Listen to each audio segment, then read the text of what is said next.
उधर खबर है कि पाकिस्तान को सबक सिखाने के लिए भारत ने बड़ा फैसला किया, जिसके बाद पाकिस्तान पानी की एक एक बूंद को तरस जाएगा। भारत ने पाकिस्तान को एक नोटिस जारी किया और सिंधु जल संधि में बदलाव करने की मांग कर दी, क्योंकि पाकिस्तान पिछले कुछ सालों से लगातार सिंधु जल संधि का उल्लंघन करने में लगा है। इसीलिए भारत ने पानी का बंटवारा नए सिरे से करने की मांग कर दी। पाकिस्तान के पास खाने को अनाज तो पहले ही खत्म हो चुका है, अब अगर हिंदुस्तान ने पानी भी रोक दिया तो वो पूरी तरह घुटनों पर आ जाएगा। भारत और पाकिस्तान के बीच 1960 में सिंधु जल संधि हुई, जिसके मुताबिक सतलुज, ब्यास और रावी का पानी भारत के हिस्से में गया, जबकि सिंधु, झेलम और चिनाब का पानी पाकिस्तान के पास चला गया।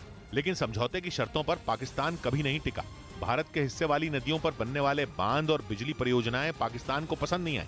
लेकिन अपनी शिकायतें रखने के लिए भी कभी पाकिस्तान ने वो रास्ते नहीं चुने जो 1960 के समझौते में तय किए गए थे। इसीलिए भारत ने इस समझौते में ही बदलाव करने का फैसला कर लिया और साफ कहा कि पाकिस्तान के अड़ियल रवैये के कारण 1960 के समझौते में बदलाव जरूरी है।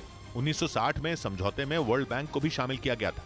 समझौते के तहत हर साल भारत और पाकिस्तान के अधिकारियों की मुलाकात भी होती है, लेकिन कभी भी पाकिस्तान ने इन बैठकों में अपनी शिकायत नहीं रखी। 2017 से 2022 तक इन 5 सालों में भारत ने कई बार इन बैठकों में कई मुद्दे उठाए, लेकिन पाकिस्तान ने एक भी मुद्दे पर चर्चा नहीं की। लेकिन अब नोटिस जारी हो जाने के बाद पाकिस्तान के पास 90 दिनों का वक्त है।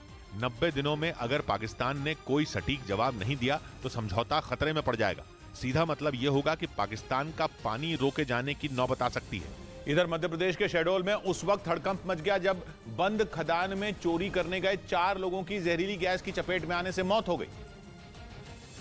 बताया गया कि वो लोग खदान में टूटी हुई एक सुरंग के जरिए से घुसे, जबकि उनका 5वां साथी खदान के बाहर पहरा दे रहा था। लेकिन जब करीब 1 घंटे बाद भी वो लोग बाहर नहीं आए तो उसने इसकी सूचना अपने परिवार को दे दी। बैठा था बाहर में और अंदर चिल्लाए, काफी खिलौने निकले। पुलिस उनके रेस्क्यू के लिए जब तक वहां पहुंची, उन 4 की जहरीली गैस की चपेट में आने से मौत हो चुकी थी। इस बीच अंटार्कटिका में ब्रंट नाम के ग्लेशियर का एक बड़ा हिस्सा टूटने से तबाही का खतरा मंडराने लगा है। बताया गया कि ग्लेशियर का टूटा हुआ हिस्सा लंदन शहर के बराबर है, जो ग्लेशियर से अलग होकर बह रहा है।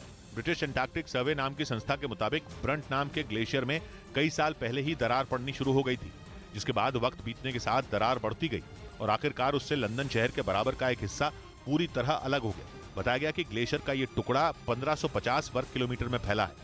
ग्लेशियर के इस टुकड़े के बहने की कुछ सैटेलाइट तस्वीरें भी सामने आई।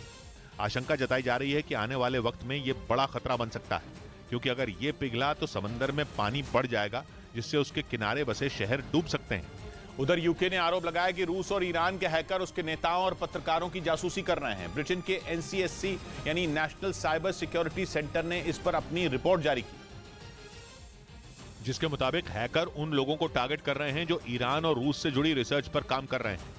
हालांकि यूके के नेशनल साइबर सिक्योरिटी सेंटर के अधिकारियों ने इस काम में ईरान और रूस की सरकार का नाम सीधे नहीं लिया। लेकिन जिन हैकरों के ग्रुप ने यूके के नेताओं और पत्रकारों की जानकारियां चुराई, वो इन 2 देशों से जुड़े हुए हैं, जो बड़ी चतुराई से अपने टारगेट का पहले भरोसा जीतते हैं और फिर उनके साथ वर्चुअल मीटिंग कर उनका डेटा चुरा लेते हैं। न्यूज़ 18 इंडिया की web series FIR number 208 streaming सून।